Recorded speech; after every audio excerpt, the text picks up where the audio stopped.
ये हमारा part of सी जो हमारा क्रैश कोर्स चल रहा है ये उसी का पार्ट है। तो बेसिकली आज हम करने वाले हैं स्टेटमेंट एंड आर्ग्यूमेंट। बेसिकली ये बहुत इंपॉर्टेंट है और तो बेसिकली इसके हमारे पास में डेफिनेटली एग्जाम में बेसिकली ये ना आपका एलआर का हम पार्ट बोल सकते हैं। ये एलआर लॉजिकल रीजनिंग का पार्ट है ये आपका, बट ये वर्बल रीजनिंग में आता है। सो डैट मैं आपको ये एंड इसको हम बहुत इजी मेथड में सॉल्व करेंगे। हम क्लास में कुछ क्वेश्चंस करेंगे, प्लस मैं आपको इसका प्रैक्टिस शीट भी दूंगी सो डैट आप इनको खुद से भी प्रैक्टिस लगाएंगे। ओके, तो चलिए स्टार्ट करते हैं बिना किसी देरी के। एंड यस, वीडियो को आप लाइक ज़रूर कर दें और कमेंट करके आप ज़रूर बताएं आपको कैसा लगा, और कोई और आपको प्रॉब्लम हो तो डेफिनेटली आप कमेंट में मुझे बता सकते हैं। You have any kind of question. Okay, तो these are my social media handles. तो आप ये टेलीग्राम ज़रूर ज्वाइन कर लें, क्योंकि आपको जो भी प्रैक्टिस शीट और क्लास नोट्स जो हैं इन जो इसमें मैं आपको पढ़ा भी रही हूँ क्लास में, वो भी आपको उसका भी जो शीट है वो इसी टेलीग्राम पे मिलने वाला है। तो टेलीग्राम को ज़रूर आप ज्वाइन। एंड यस, वीडियो को लाइक ज़रूर करें, शेयर करें अपने। तो अब हम स्टार्ट करते हैं statement and argument. Basically statement and argument जो है ना वो है क्या, टेक्निकली होता क्या है statement and argument. See statement means क्या है कि आपको सिंपल लैंग्वेज में एक जो आर्ग्यूमेंट है वो गिवन होगा। फर्स्ट ऑफ ऑल आपको एक स्टेटमेंट गिवन होगा, और उस स्टेटमेंट को ही, जैसे हमने स्टेटमेंट कंक्लूजन में किया था, जो स्टेटमेंट्स आपको गिवन है वो स्टेटमेंट आपके लिए मतलब ये समझ लो कि एक पत्थर की लकीर है जिसे आपको चेंज नहीं करना है। तो जो स्टेटमेंट आपको गिवन है आपको उसी के बेसिस पे आर्ग्यूमेंट्स भी गिवन होंगे, and you have to tell कि ये आर्ग्यूमेंट जो आपसे पूछा जाता है कि ये आर्ग्यूमेंट वीक है या स्ट्रॉन्ग है। मोस्टली हमारे पास स्ट्रॉन्ग आर्ग्यूमेंट बेस्ड क्वेश्चन ही आते हैं। तो जो भी आपको एक स्टेटमेंट गिवन होगा उस स्टेटमेंट के बेसिस पे यू हैव टू टेल कि जो आर्ग्यूमेंट आपको गिवन है वो वीक है या स्ट्रॉन्ग है या नहीं है, दोनों में से एक है या दोनों ही नहीं है, आपको ये बताना होता है। तो बेसिकली जो आपके आर्ग्यूमेंट्स जो होते हैं ना वो एक पॉइंट ऑफ व्यू पे एक सपोर्टेड होते हैं कुछ एविडेंसेस पे, और वो एविडेंसेस कहाँ गिवन होंगे हमें, स्टेटमेंट में। आपको बस वो एविडेंसेस चेक करने हैं, जो आर्ग्यूमेंट्स के जो एविडेंस है क्या वो आपके स्टेटमेंट से मैच कर रहे हैं, क्या उसमें जो गिवन है वो हैं। एक कैंडिडेट को टेक्निकली चेक सिर्फ इतना करना है कि जो आपका आर्ग्यूमेंट है वो वीक है या स्ट्रॉन्ग है, बस इतना आपको चेक करके बताना है। इन टेक्निकल टर्म्स एक आर्ग्यूमेंट जो है may be said to be a sequence of two or more phrases, clauses या सेंटेंसेस के फॉर्म में आपको गिवन होता है, राइट। और कुछ जो कंक्लूजन आपको गिवन है वो कंक्लूजन की हेल्प से आप जो है आइडिया लगा सकते हैं उन फैक्ट्स के बेसिस पे, प्रेमाइसिस फैक्ट्स को ही बोलते हैं, और प्रोपोजिशंस के बेसिस पे कि ये जो आर्ग्यूमेंट है ये स्ट्रॉन्ग है या नहीं है। जस्ट हमें इतना ही बताना है। चलिए, तो अब वीक आर्ग्यूमेंट को हम कैसे आइडेंटिफाई कर सकते हैं, कैसे पहचान सकते हैं। So in this type of statement and argument reasoning में candidates will given an argument, आपको गिवन होगा, आपको बस इतना बताना है कि ये आर्ग्यूमेंट वीक है या एब्सर्ड है या नहीं है। ये आर्ग्यूमेंट जो है वो वीक है या नहीं है, बस आपको इतना बताना है। अब ये जो वीक आर्ग्यूमेंट फॉर एग्जाम्पल है भी, तो हम कैसे उसे फाइंड आउट करें, हमें कैसे पता चलेगा कि ये वीक आर्ग्यूमेंट है या नहीं है, राइट। हम कैसे आइडेंटिफाई कर सकते हैं। जो वीक आर्ग्यूमेंट होगा ना वो आपका एम्बिगियस आर्ग्यूमेंट होगा। एम्बिगियस क्या होता है, अनक्लियर। इट मीन्स कि वो क्लियर नहीं होगा, आप उसको प्रॉपरली अंडरस्टैंड नहीं कर पा रहे होंगे या समझ नहीं पा रहे हैं, तो इट मीन्स क्या है, वीक आर्ग्यूमेंट है।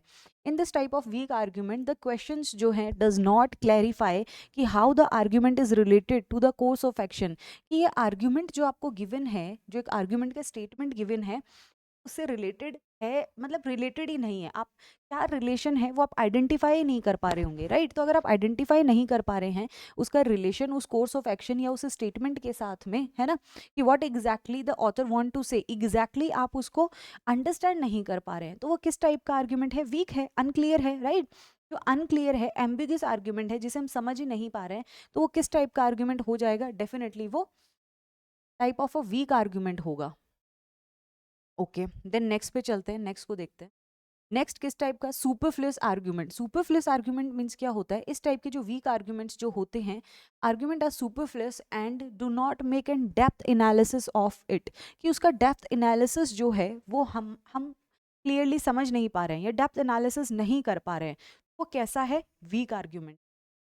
Right. Question back argument, question back means कि फॉर एग्जांपल कोई एक क्वेश्चन जो है वो आपसे स्टेटमेंट में या आर्ग्यूमेंट में पूछा हुआ है, और फॉर एग्जांपल कोई जो आपका स्टेटमेंट है उसमें कोई क्वेश्चन पूछा है और आर्ग्यूमेंट अगेन लास्ट में लाके क्वेश्चन पर ही छोड़ दे रहा है आपको, राइट। तो वो क्या है कि क्वेश्चन बैक आर्ग्यूमेंट हो गया, तो वो भी क्या है, वीक आर्ग्यूमेंट होगा हमारा। तो दीज टाइप ऑफ आर्ग्यूमेंट्स जो हैं वो वीक आर्ग्यूमेंट होते हैं कि अगर कोई क्लियर नहीं है आर्ग्यूमेंट, कोई क्लियरली क्या कहना चाह रहा है, वी कांट अंडरस्टैंड, या फिर क्वेश्चन बैक टाइप आर्ग्यूमेंट्स हैं तो वो वीक होते हैं। अब स्ट्रॉन्ग आर्ग्यूमेंट कौन से होते हैं, मेनली हमें स्ट्रॉन्ग आर्ग्यूमेंट्स ही पहचानने हैं। क्वेश्चन में स्ट्रॉन्ग ही पूछा जाता है हमसे, तो which are strong in nature, जो कि नेचर में स्ट्रॉन्ग हो, नेचर में स्ट्रॉन्ग होगा, तो हम उसके टाइप्स देखो स्टैब्लिश्ड फैक्ट्स होंगे, जिसमें कि क्या होंगे, आपके पास में फुल फैक्ट्स होंगे, कंप्लीट फैक्ट्स गिवन होंगे, right. In this type of strong argument the given argument is an establish fact and usually true होता है।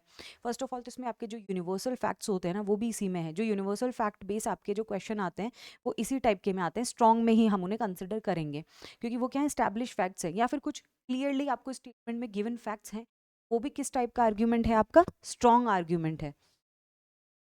नेक्स्ट देखते हैं, क्योंकि इस टाइप के क्वेश्चन आपके सिर्फ सीमेट में ही नहीं और भी अदर आपके कॉम्पिटेटिव एग्जाम्स में भी आते हैं। नेक्स्ट हम चलते हैं, experience predict that the result will follow, कि फॉर एग्जाम्पल पहले कुछ ऐसा हुआ है ना, तो उस पर बेस्ड हम बोल सकते हैं कि जैसे the arguments are true because of the past experiences. For example past में हमने ऐसा कोई काम किया और उसका रिजल्ट क्या आया था, कैन अज्यूम कि अगर आगे भी अगर इसी टाइप का काम होगा तो उसका रिजल्ट ये आ सकता है।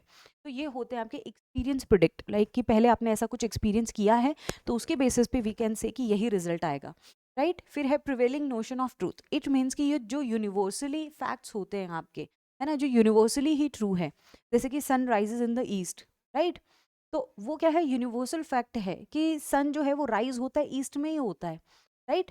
तो वो उस टाइप के जो यूनिवर्सल फैक्ट्स हैं वो किस में आ जाएंगे, इसमें, तो वो भी स्ट्रॉन्ग आर्ग्यूमेंट होंगे जो यूनिवर्सल आर्ग्यूमेंट्स होते हैं आपके। अब कुछ टिप्स एंड ट्रिक्स देख लेते हैं, आपको क्या करना है, बेसिकली ज़्यादा कुछ नहीं है, basically we have 3 tips. First है perform preliminary screening of the question given before solving the question related to the statement argument। बस एक ना स्क्रीनिंग कर लो, स्कैन कर लो, अंडरस्टैंड कर पाओ कि वो क्या कहना चाह रहा है इसके थ्रू, राइट। तो वो इंपॉर्टेंट है। Tip number 2, check for the arguments that they are not absurd and harmful in case of strong argument. देखो मेनली हमसे पूछे जाते हैं क्वेश्चन में, स्ट्रॉन्ग आर्ग्यूमेंट्स ही पूछे जाते हैं, तो बस आपको इतना चेक करना है कि वो क्या है, एब्सर्ड ना हो, अनक्लियर ना हो, है ना, जो भी आपके स्ट्रॉन्ग आर्ग्यूमेंट है। और एक आर्ग्यूमेंट जो है can be rejected if it is ambiguous, अगर वो अनक्लियर होगा, एम्बिगियस होगा, तो हम उसको रिजेक्ट कर देंगे, इट मीन्स कि वो स्ट्रॉन्ग आर्ग्यूमेंट नहीं होगा। अब हम हो गए कि थ्योरी, थ्योरी तो ठीक, तक हम क्वेश्चन ऐसे पूरा सॉल्व नहीं करेंगे, डेफिनेटली हमें समझ नहीं आएगा। चलिए डायरेक्टली हम क्वेश्चन पे ही चलते हैं, क्वेश्चंस देख लेते हैं तो उससे थोड़ा आइडिया लग जाएगा। इसकी एक्स्ट्रा शीट जो है आपको टेलीग्राम इंग्लिश बाय सुमन शिकौत पे मिल जाएगी। ओके, चलिए तो क्वेश्चन नंबर 1 जो है आपके पास में उसको देखिए और मुझे आप कमेंट में आ,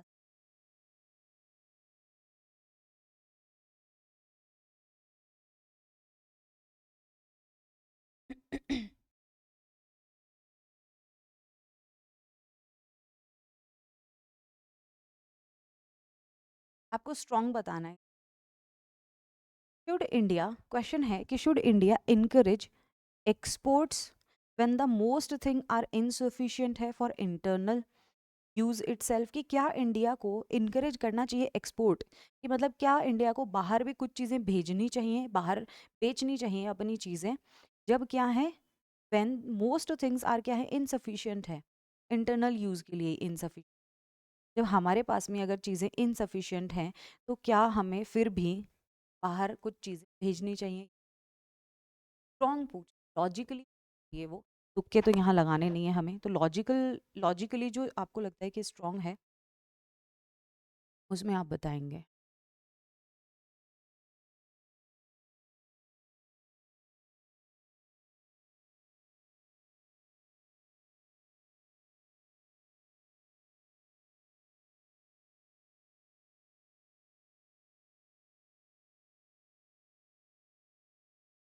देखें, आपको ये, आपसे ये सिंपल सा क्वेश्चन, आपसे ये जानना चाहता है क्या इंडिया को, है ना, बाहर चीज़ें भेजनी चाहिए जब मोस्ट थिंग्स जो हैं वो इन सब खुद के पास ही। अब फर्स्ट आर्ग्यूमेंट नंबर 1 कह रहा है कि yes we have to foreign exchange, कि हमें फॉरेन एक्सचेंज की भी need है टू पे आर इम्पोर्ट्स की, जो हम बाहर से जो हमारे पास बहुत कम है इम्पोर्ट करना पड़ता है। तो अगर हम उन चीज़ों को इम्पोर्ट करते हैं इसके लिए हमारे वी हैव फॉरेन एक्सचेंज, हमारे पास में फॉरेन एक्सचेंज, इसलिए हमें कुछ ऐसी चीज़ें जो हैं वो बाहर भी जिनकी ज़्यादा डिमांड है, नीड है, तो उन्हें बाहर भेजना चाहिए। ऐसा ये कह रहा है। कह रहा है कि no even selective encourage to, कि चाहे हम कुछ सेलेक्टिव इनकरेजमेंट सेलेक्टिवली बाहर भेजेंगे ना, अगर लिमिटेड चीज़ों को भी अगर भेजते हैं, फिर भी हो सकता है कि उसकी वजह से हमें प्रॉब्लम हो। क्यों प्रॉब्लम हो? क्योंकि अगर हम बाहर भेजेंगे तो मे भी हो सकता है हमारे पास कमी आ जाए, हमारे पास में ना कुछ कमी आ जाए, ऐसा ये। तो हमको क्या ऑप्शन आपको लगता है?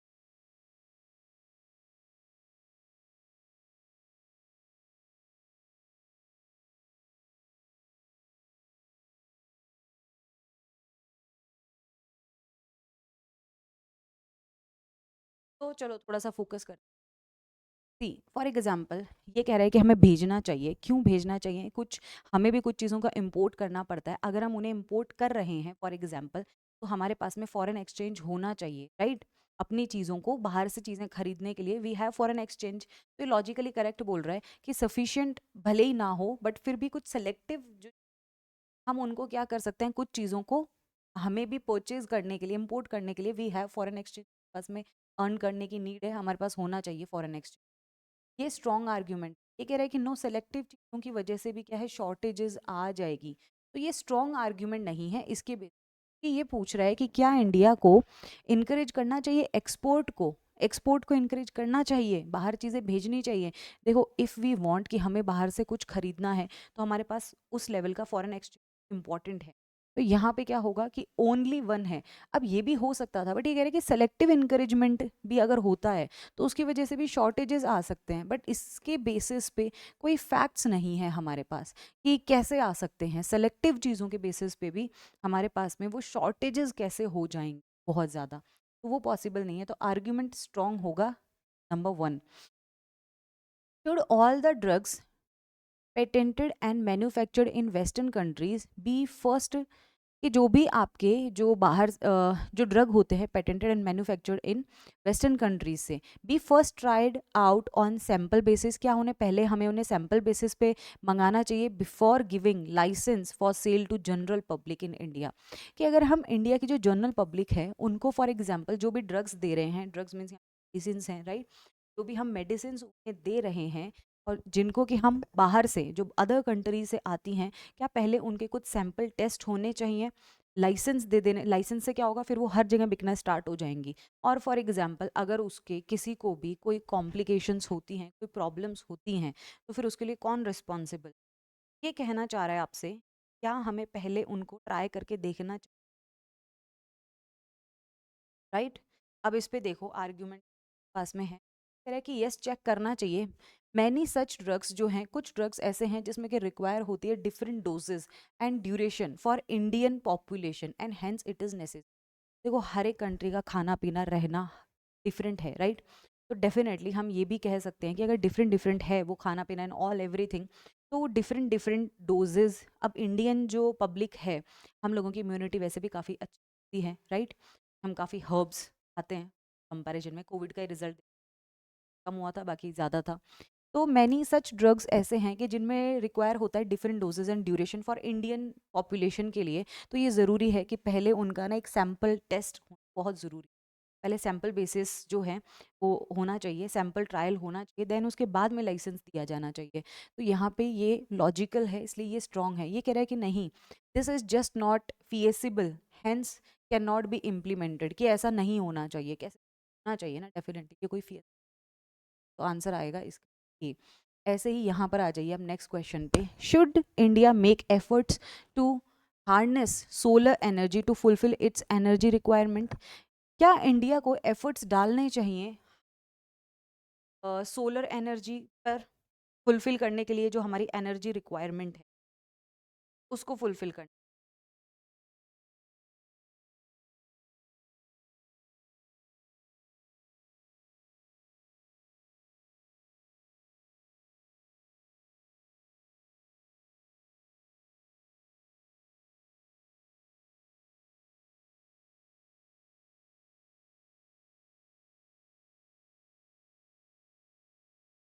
क्या सोलर एनर्जी जो है क्या हमें, आप एक बात, क्या शुड इंडिया मेक एफर्ट्स डालने चाहिए to harness solar energy to fulfil its energy requirement, कि हमें जो सोलर एनर्जी है उसको बढ़ावा देना चाहिए, जो हमारे एनर्जी रिक्वायरमेंट्स जो हैं है ना उनको फुलफिल करने के लिए। ये कह रहा है yes most of the energy sources used at present is exhaustible हैं, वो क्या है एग्जॉस्टिबल हैं, राइट। अब फॉर एग्जाम्पल कि अगर आप फॉर एग्जांपल हमारे यहाँ पर एनर्जी क्राइसिस है और बहुत सी ऐसी जगह हैं एक्चुअली में है कि जहाँ पर क्या है बिजली की कोई मतलब सुविधाएं ही नहीं है, राइट, बिजली की कोई सुविधाएं नहीं है,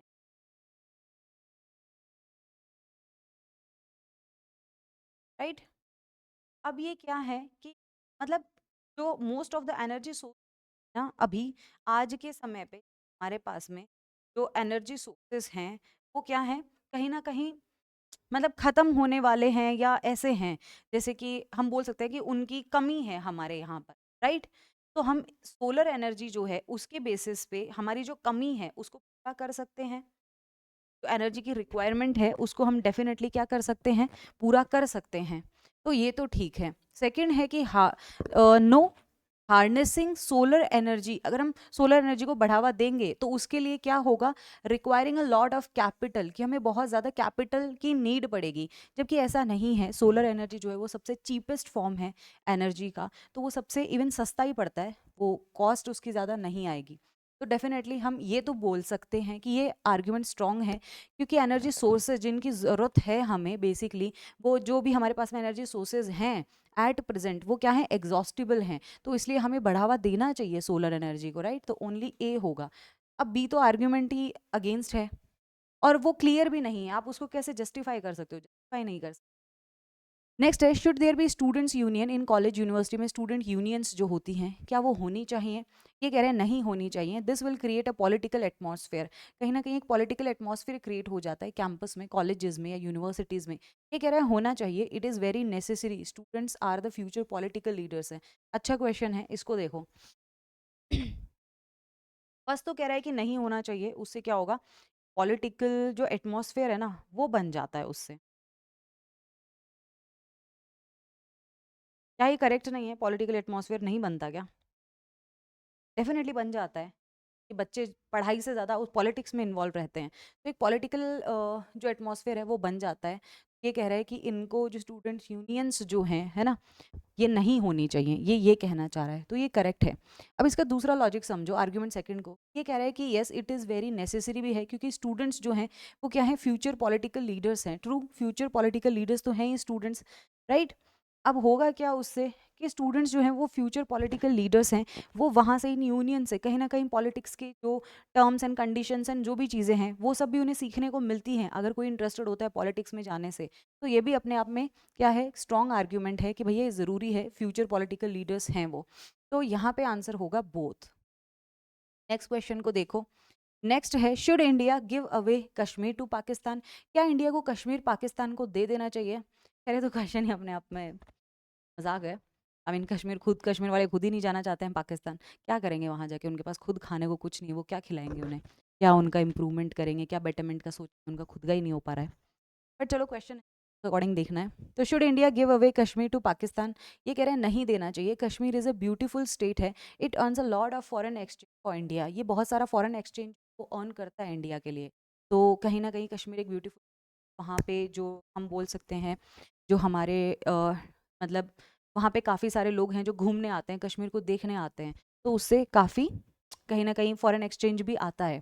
तो ये आर्ग्यूमेंट स्ट्रॉन्ग है। ये कह रहा है यस दे देना चाहिए, it would help settle conflicts, ये जो कॉन्फ्लिक्ट्स है, जो लड़ाई है इंडिया पाकिस्तान की, उसको ख़त्म कर देगा। देखो कैसे ख़त्म कर, पाकिस्तान वाले कश्मीर के लिए थोड़ी लड़ रहे हैं, उन्हें लड़ना है बस, उनका कॉन्सेप्ट ही यही है, उन्हें लगता है कि हम इंडिया को पाकिस्तान बना देंगे। बट क्या, हमें नहीं बनना पाकिस्तान, हमें तुम्हारी तरह कटोरा लेके भीख थोड़ी मांगनी है, राइट। तो वही चीज़ है कि उनका कॉन्सेप्ट, इससे इससे किसी के कोई कॉन्फ्लिक्ट्स दूर नहीं हो सकते। कुछ लोग ऐसे होते हैं ना कि जिनका नेचर ही वही है, लड़ाई झगड़ा करना है ऑल डेट, तो वही करेंगे वो, उनको आतंकवादी ही बनना है, कोई इंसान बनना ही नहीं है, राइट। सब तो खैर ऐसे नहीं है, नो डाउट कि कुछ कुछ लोगों की वजह से पूरा बोलते हैं ना पूरा कंट्री बदनाम हो जाता है, तो वही वाली बात है पाकिस्तान की भी, कि सब लोग नहीं हैं ऐसे, बट जो हैं उनकी वजह से पूरा कंट्री वो हो जाता है। बट इससे कोई कॉन्फ्लिक्ट्स जो हैं वो ख़त्म नहीं होने वाले दे देने के बाद भी। तो ये बिल्कुल ही मतलब एक लॉजिकल नहीं है और अनक्लियर आर्ग्यूमेंट है, तो दैट्स वाई आंसर होगा ओनली ए इसका। नेक्स्ट पे आ जाते हैं, should cottage industries be, cottage industries जो है इनकरेज होनी चाहिए क्या रूरल एरियाज में? रूरल एरियाज कौन से होते हैं? जो गांव वाले एरियाज जो वहाँ पे कॉटेज था उस वहाँ पर उसका बढ़ावा देना।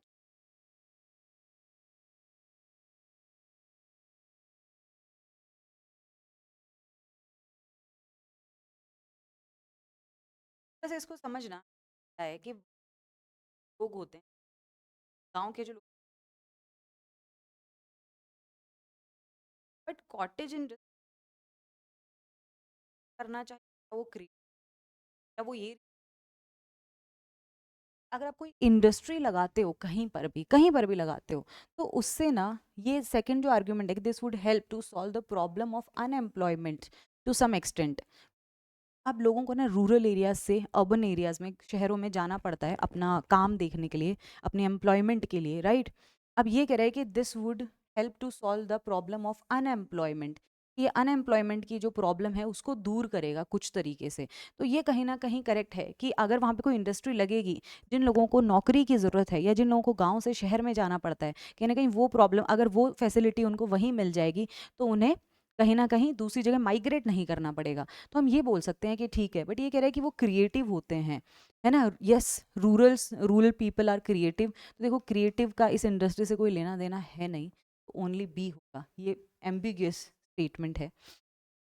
नेक्स्ट है, शुड यंग एंटरप्रेन्योर्स भी इनकरेज, क्या यंग एंटरप्रेन्योर्स को इनकरेज करना चाहिए? आर्गुमेंट वन है yes they will help in industrial development of the country में, कि वो इंडस्ट्रियल डेवलपमेंट में हेल्प करेंगे। या फिर yes they will reduce the burden of employment market का जो बर्डन है कि युवा लोग जो हैं उन्हें जॉब नहीं है, ये नहीं है, ऐसा कुछ बोला जाता है ना, राइट? इस चीज़ को कहीं ना कहीं दूर करेगा, तो इसलिए बढ़ावा मिलना चाहिए।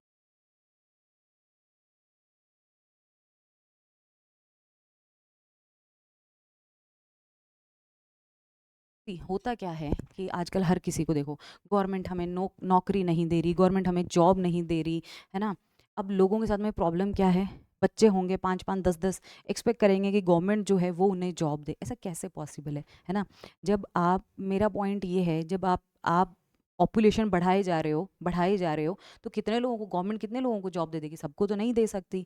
अगर आप अपना ये बेसिस पे कि भाई अगर आपके इतने बच्चे हो रहे हैं, तो आप उन्हें इस माइंडसेट के साथ आगे बढ़ाएं कि वो खुद अपॉर्चुनिटीज़ बनाएं, वो यंग एंटरप्रेन्योर्स बने, ताकि वो और चार, वो बिजनेस माइंड होना चाहिए, हर चीज़ नौकरी से तो नहीं होती है, राइट? तो एक वो बिजनेस माइंड अगर होगा, फॉर एग्जांपल कोई बिजनेस स्टार्ट करता है अपना, तो वो और 4 लोगों को एम्प्लॉयमेंट दे सकता है। तो ये जो एम्प्लॉयमेंट मार्केट का जो बर्डन है वो कहीं ना कहीं अपने आप ही रिड्यूस हो जाएगा, राइट? ये अपने आप ही रिड्यूस हो जाएगा।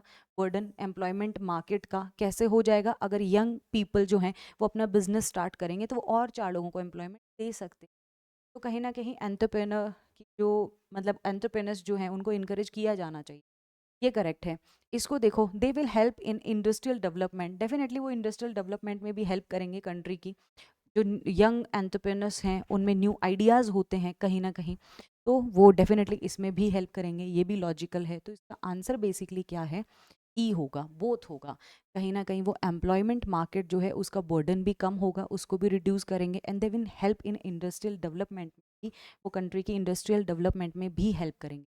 तो टेक्निकली क्या होगा हमारा, वो होगा इसका आंसर बोथ, दोनों तरीके से वो इंडस्ट्रियल डेवलपमेंट में भी हेल्प करेंगे, प्लस जो एम्प्लॉयमेंट मार्केट है कि बर्डन जो है एम्प्लॉयमेंट मार्केट का, कि जॉब जॉब जॉब वाला जो एक सोच है, राइट? तो उसमें भी क्या करेगा, और 4 लोगों को भी वो जॉब दे सकते हैं, उसमें भी वो उनको हेल्प कर सकते हैं, राइट? तो ये दोनों तरीके से कहीं ना कहीं हेल्प करेगा। जैसे मेरा मानना है कि हर इंसान को, आई थिंक, सिर्फ गवर्नमेंट जॉब के भरोसे ना बैठ के, जॉब के भरोसे ना बैठ के अपना भी स्टार्ट करना चाहिए। हम इस दुनिया में आए हैं तो गवर्नमेंट के भरोसे तो आए नहीं थे, अपने भरोसे आए हैं। तो टेक योर रिस्पॉन्सिबिलिटी, अपनी रिस्पॉन्सिबिलिटी खुद लो, एक अच्छी एजुकेशन लो। लोग इतने पढ़े लिखे होते नहीं हैं, बट फिर भी हमें जॉब नहीं दी। अरे भैया, तुम्हारे पास डिग्री क्या है? और जिनके पास डिग्री है वो कुछ लिमिटेड एरियाज़ में अपने आप को क्यों बाउंड करके रखते हैं? बहुत सारे ऑप्शंस है, बहुत सारे, अगर आप देखने जाओ, जॉब की कोई कमी नहीं है। अगर मुझे लगता है, आई थिंक हमें अवेयरनेस की कमी है, हमें पता नहीं है कि हमें क्या जॉब करनी है, हम इस डिग्री के बेसिस पे और क्या क्या जॉब कर सकते हैं, इवन बहुत सारी चीज़ें हैं। तो आई थिंक ना कि हमें सिर्फ गवर्नमेंट, कोई भी गवर्नमेंट हो, किसी भी गवर्नमेंट को ये ब्लेम करना कि हमें जॉब नहीं दी, जॉब नहीं दी। जॉब कोई नहीं दे सकता, कोई भी गवर्नमेंट नहीं देगी, हमें खुद अपने लिए रिस्पॉन्सिबल खुद होना पड़ता है, राइट। तो यही है। तो आज के इस सेशन में इतना ही था, तो वीडियो को लाइक ज़रूर कर दें। If you have any kind of query तो आप कमेंट करके पूछ सकते हैं, कमेंट में डेफिनेटली बताएं कि आपको कैसा लगा ये सेशन।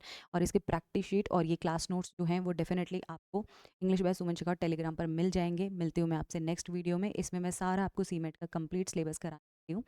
तो यस, आप जुड़े रहिए, कंटिन्यू रहिए, और कंप्लीट आपका एक क्रैश कोर्स है सीमेट के लिए, तो इसमें सारा सिलेबस होगा प्लस प्रैक्टिस मिलेंगी। इसमें जितना करा दूंगी मोर देन सफिशिएंट है। साथ में जो कंटेंट आपको पढ़ने के लिए दिया जाता है आपको उतना करना है, जो कंटेंट आपको दिया जाएगा उसको भी आप साथ के साथ सॉल्व कर लीजिए, तो मोर देन सफिशिएंट रहेगा। आपको इससे ज़्यादा की कोई रिक्वायरमेंट नहीं है।